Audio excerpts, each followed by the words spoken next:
এইরকম ওয়াজ আমি আমার জীবনেও শুনি নাই। সারা রাত মোবাইল টিপে সকাল 9টা থেকে মোবাইলের মাঝে চার্জ নাই, মোবাইলের মাঝে চার্জ নাই। এবার মাইকিং চলে সকাল 8টা থেকে বিকাল 4টা পর্যন্ত কারেন্ট থাকবে।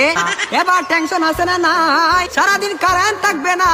আর যদি কারেন্ট না থাকে আমার মোবাইলটা বন্ধ হয়ে যাবে, আর ওই পারে কথা বলা যাবে না। এবার ওই পার থেকে রাগ করবে কি করবে না। এবার যখন বিকাল 4টা বেজে গেল, এই মাত্র কারেন্ট আসলো আর মোবাইলটা চার্জে লাগাইয়ে টিপানো আরম্ভ। এবার মেসেজ করে হাই, এবার গিয়ে দেখে ওই পার থেকে ব্লক করে দিছে।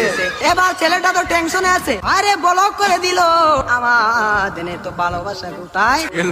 এবার 2 দিন পরে ব্লকটা খুললো, 2 দিন পরে ব্লকটা খুললো। এই 2 দিনের মাঝে ছেলেটার আরেকটা হয়ে গেছে, আরেকটা হয়ে গেছে। এবার মেয়েটা বলে তোমার সাথে আমি পালিয়ে যাব, আমাদের বাড়িতে মানবে না, চলো আমরা পালিয়ে যাই। আমি রাগ করেছিলাম, আমার রাগ তুমি কেন ভাঙ্গাও না। আর ছেলেটা রাগ কি ভাঙ্গাবে, এই 2 দিনের মাঝে আর একটা কপালের মাঝে জুইটা গেছে। ওই মেয়েটা বলে চলো আমরা পালিয়ে যাই, ছেলে বলে চলো। আর ছেলেটা মনে মনে ভাবে তোমার একটা শিক্ষা দিতে হবে। এবার মেয়েটা সকালে স্টেশনের মাঝে গাড়ি গুটি লইয়া রেডি। এবার ছেলেটা তো আসে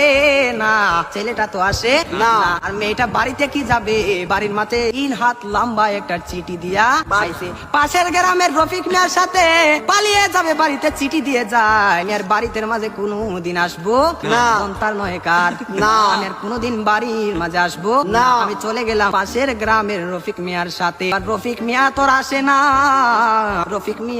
আর আসে না।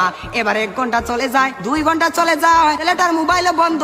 মেয়েটা তো আর বুঝার বাকি হলো না, আমাকে চলে গেল ছাড়িয়ে, আমাকে ফাঁকি দিল, এখন তো মরা ছাড়া কোনো উপায় নেই। পরের দিন সকালে মাইকের মাঝে আওয়াজ শোনা যায়, সকলে পড়ি ইন্না লিল্লাহি ওয়া ইন্না ইলাইহি রাজিউন।